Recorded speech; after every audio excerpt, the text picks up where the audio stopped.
Bonsoir à tous, bienvenue à cette dernière catéchèse pour le temps de l'Avent.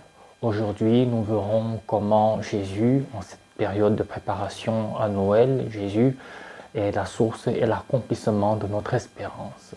A tout de suite.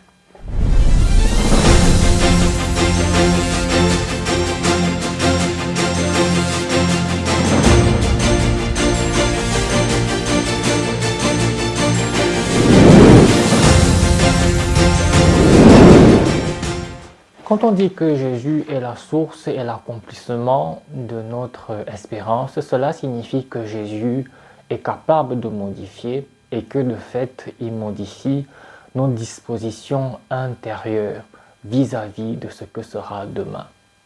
Cela signifie que Jésus dilate toutes les frustrations que nous pouvons avoir par rapport à notre avenir. Cela signifie que Jésus nous donne la certitude que Dieu sera avec nous dans un futur un peu plus immédiat et beaucoup plus, et le plus important, il nous donne la certitude que le bon Dieu nous donnera tout ce qui est nécessaire pour que nous soyons unis avec lui dans toute l'éternité.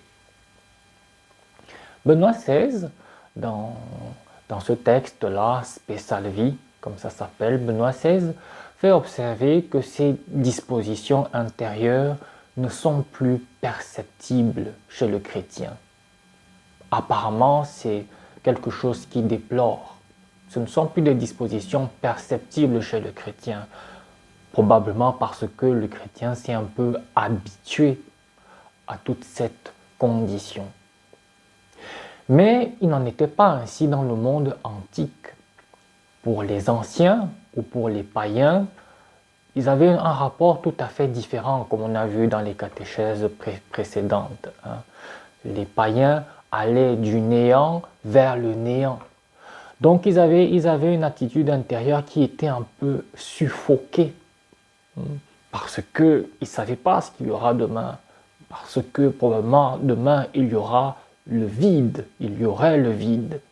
Donc ils avaient une situation intérieure toute suffoquée comme ça. C'est pour ça que Saint Paul, dans la lettre aux Éphésiens, les Éphésiens quand ils étaient encore les païens, il dit « Vous qui étiez dans un monde sans espérance ».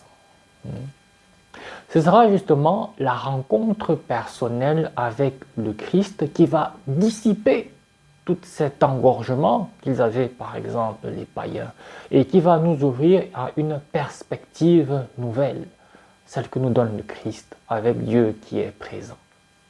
Ce fut par exemple l'expérience de sainte Joséphine Bakhita, cette femme qui était soudanaise et qui a vécu toute sa vie comme une esclave.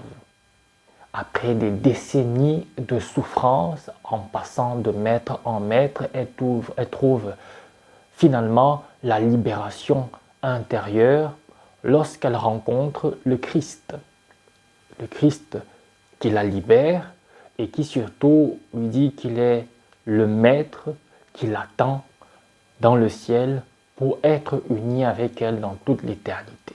Il y a toute une nouvelle perspective qui s'ouvre pour elle.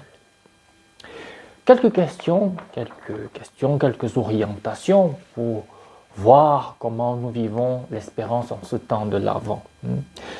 Comment puis-je recentrer mon espérance en Jésus-Christ pendant ce temps de l'Avent? C'est une question, voilà, comme ça, sur laquelle on peut réfléchir. Et aussi, notre piste pour réfléchir, c'est est-ce que nous sommes certains que le bon Dieu nous donnera tout ce qui est nécessaire dans le futur immédiat pour régler les incertitudes et pour être unis avec lui dans l'éternité. Que la Vierge Marie, qui est l'étoile de l'espérance, nous guide en ce temps de l'Avent pour entrer dans la voie de l'abandon à Dieu.